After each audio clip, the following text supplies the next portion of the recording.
Halo, Assalamualaikum warahmatullahi wabarakatuh. Perkenalkan, nama saya Ahmad Hoirul Sofa dengan NIM 2105121450, mahasiswa program studi Sistem Informasi Universitas Negeri Surabaya. Di video kali ini kita akan belajar bersama mengenai jenis-jenis memori dalam komputer. Sebelum itu, mari kita ketahui terlebih dahulu apa itu memori. Sebagai user atau pengguna komputer, tentu tidak asing bagi kita terhadap istilah memori. Memori ini merupakan bagian dari komputer yang berfungsi sebagai tempat menyimpan informasi yang harus diatur dan dijaga sebaik-baiknya. Memori ini biasanya disebut juga dengan istilah komputer storage, komputer memory, atau memori, yang merupakan piranti komputer yang digunakan sebagai media penyimpanan data dan informasi saat menggunakan komputer. Memori merupakan bagian yang penting dalam komputer modern dan letaknya ada di dalam CPU atau Central Processing Unit. Aktivitas yang dilakukan oleh memori itu ada 3. Yang pertama, pengkodean. Pada tahap awal, informasi-informasi yang diterima terlebih dahulu diberi kode atau tanda atau pengelompokan.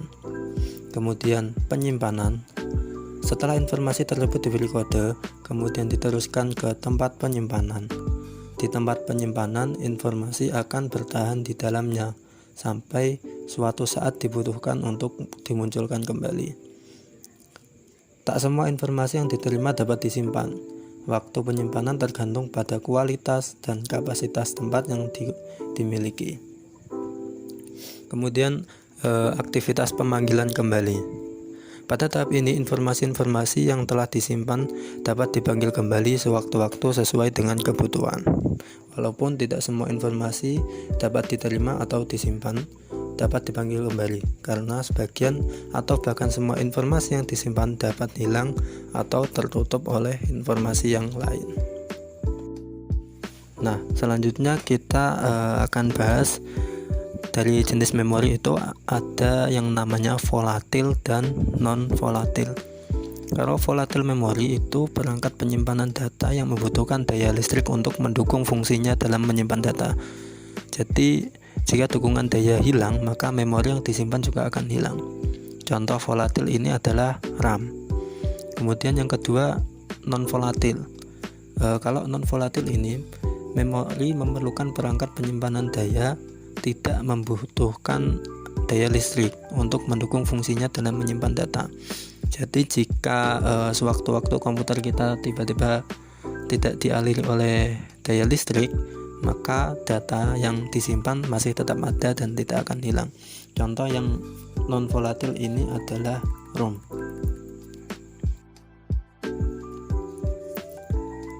Selanjutnya, jenis-jenis memori. Secara garis besar, memori dibedakan menjadi 2 jenis, yaitu memori internal dan memori eksternal. Memori internal ini merupakan memori yang dapat diakses secara langsung oleh prosesor. Memori internal ini memiliki fungsi sebagai pengingat. Dalam hal ini, yang disimpan di dalam memori utama dapat berupa data ataupun program. Kemudian yang kedua adalah memori eksternal. Memori eksternal adalah perangkat keras untuk melakukan operasi penulisan, pembacaan, dan penyimpanan data di luar memori utama. Oke, kita bahas satu persatu. Yang pertama, internal memory. Kita bahas memori internal terlebih dahulu. Seperti yang kita ketahui bersama, memori internal yang kita kenal itu ada 2, yaitu ROM dan RAM. Kita bahas yang ROM terlebih dahulu. ROM atau Read Only Memory. ROM ini adalah jenis memori yang isinya tidak hilang ketika komputer kita tidak mendapat aliran listrik. Nah, ROM pada komputer disediakan oleh vendor komputer dan berisi program atau data. Jadi data yang tersimpan di dalam ROM ini tidak hilang bila sewaktu-waktu komputer kita mati. Nah, ROM ini terdapat 3 jenis. Yang pertama ada PROM, yang kedua EPROM, dan yang ketiga EEPROM. Oke, yang pertama adalah PROM, Programmable Read Only Memory. Jika ROM itu ditentukan oleh vendor, jika isi ROM itu ditentukan oleh vendor, maka PROM dijual dalam keadaan kosong dan kemudian dapat diisi dengan program oleh si user atau pemakai. Setelah diisi dengan program, isi PROM tidak bisa dihapus. PROM merupakan chip yang bisa menyimpan data namun tidak bisa menghapus data, atau data yang telah disimpan akan bersifat permanen. Kemudian yang kedua adalah EPROM. Beda halnya dengan PROM. EPROM atau Erasable Programmable Read Only Memory ini dapat menghapus data yang sudah dimasukkan. Penghapusan dilakukan dengan menggunakan sinar ultraviolet. EPROM berbeda dengan PROM tentunya. EPROM adalah jenis chip memori yang dapat ditulis program secara elektris. Program atau informasi yang tersimpan di dalam EPROM dapat dihapus bila terkena sinar ultraviolet dan dapat ditulis kembali. Kemudian jenis ROM yang terakhir adalah EEPROM, Electrically Erasable Programmable Read Only Memory. Kalau EEPROM ini dapat menyimpan data secara permanen, tetapi isinya masih bisa dihapus secara elektris melalui sebuah program. Salah satu jenis EEPROM adalah flash memory. Flash memory biasa digunakan pada kamera digital, konsol video game, dan chip BIOS. Nah, itu tadi adalah jenis-jenis dari ROM. Kemudian selanjutnya ada RAM. Dalam internal memory salah satunya ada RAM atau read only memory. Random access memory. RAM ini merupakan perangkat elektronik yang ada pada komputer dan berfungsi untuk menyimpan data sementara sebelum atau sesudah data diproses oleh prosesor. Penyimpanan tersebut sifatnya sementara. Jadi apabila komputer kita tidak dialiri oleh listrik, maka data yang ada akan hilang. Nah, RAM ini ada kurang lebih 10 jenis. Yang pertama ada DRAM atau Dynamic RAM, yang kedua ada SRAM atau Static RAM, ketiga ada EDORAM, kemudian SDRAM, RDRAM, NVRAM, VGRAM, Flash RAM, DDR-RAM, dan SODIMM. Kita bahas satu-satu dari depan. Yang pertama adalah DRAM atau Dynamic RAM, yaitu sebuah jenis memori RAM yang mempunyai teknologi penyimpanan data secara terpisah dalam sebuah kapasitor. Agar data tidak hilang, jenis RAM ini memerlukan penyegaran yang dilakukan oleh CPU. Untuk strukturnya, memori RAM ini didesain dengan menggunakan satu kapasitor dan satu transistor per bitnya, sehingga mempunyai kepadatan yang tergolong sangat tinggi. Selanjutnya SRAM atau Static RAM, yaitu jenis RAM yang didesain dengan tidak menggunakan kapasitor, sehingga tidak memerlukan penyegaran secara berkala. Teknologi ini menghasilkan kinerja yang lebih cepat, akan tetapi biaya untuk memproduksinya juga lebih besar, sehingga hanya digunakan untuk menangani bagian-bagian yang dianggap penting. Kemudian yang ketiga ada EDORAM. EDORAM ini singkatan dari Extended Data Out Random Access Memory, yaitu jenis memori RAM dengan teknologi penyimpanan dan pengambilan data yang bisa dilakukan bersama-sama, sehingga kemampuan untuk membaca dan menulisnya lebih cepat, mempunyai bentuk yang lebih panjang dengan jumlah pin 72 pin. RAM jenis ini sangat cocok digunakan untuk semua komputer Pentium. Kemudian yang keempat ada SDRAM. Kalau SDRAM ini singkatan dari Synchronous Dynamic Random Access Memory, yaitu merupakan jenis memori RAM yang mempunyai kecepatan yang cukup tinggi, yaitu antara 100 sampai 133 MHz Jenis RAM ini mempunyai 168 pin dengan kapasitas penyimpanan 16 MB hingga 1 GB. SDRAM dapat diletakkan pada slot jenis DIMM atau SDRAM pada motherboard. Kemudian selanjutnya ada RDRAM. RDRAM merupakan singkatan dari Rambus Dynamic Random Access Memory, yaitu jenis memori RAM dinamis sinkron yang diproduksi oleh Rambus Corporation. Tidak semua motherboard mampu mendukung memori ini karena teknologi yang diusung cukup canggih. Selanjutnya ada NVRAM.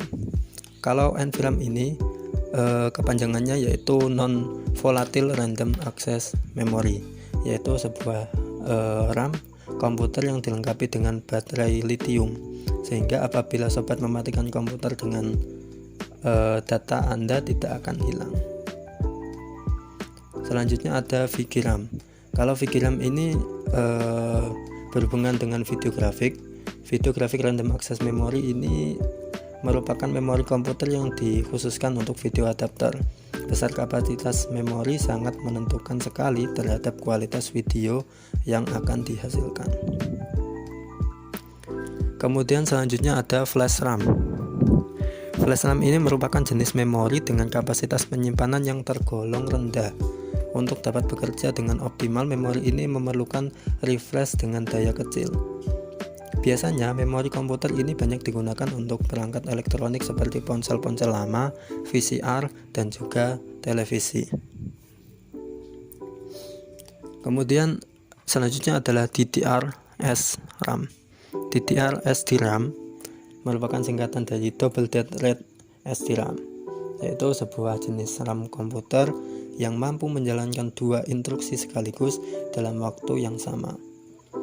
Daya yang diperlukan oleh RAM ini juga sangat kecil sehingga banyak dipakai oleh banyak perangkat yang kita jumpai saat ini. Kapasitas memori yang ditampung per chip mencapai 4 GB.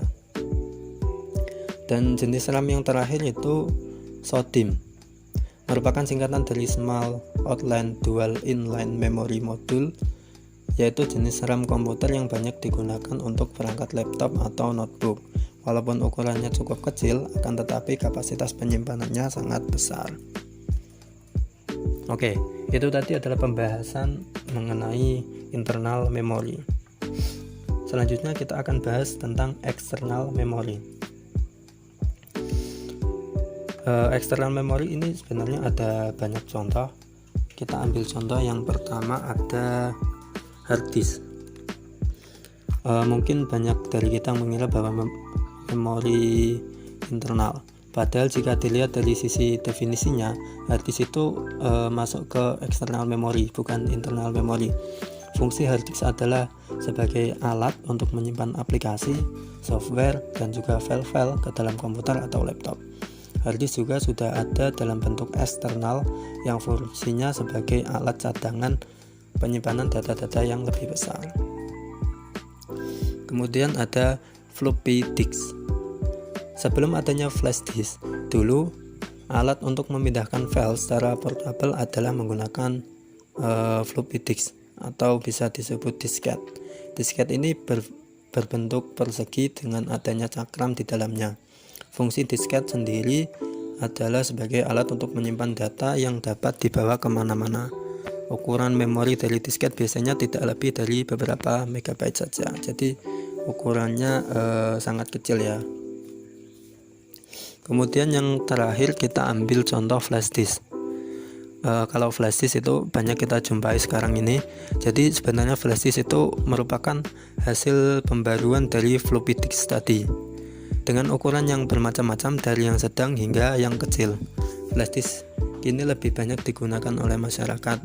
Fungsi dari flash disk sendiri sama dengan floppy disk, yakni dengan alat sebagai alat penyimpanan data yang dapat dibawa kemanapun. Dari segi ukuran pun flash disk jauh lebih besar. Dari segi storage-nya lebih besar daripada floppy disk. Bahkan kini flash disk itu sudah mencapai terabyte ukurannya. Ya, kurang lebih seperti itu video yang materi yang dapat saya sampaikan di video kali ini. Semoga bermanfaat. Wassalamualaikum warahmatullahi wabarakatuh.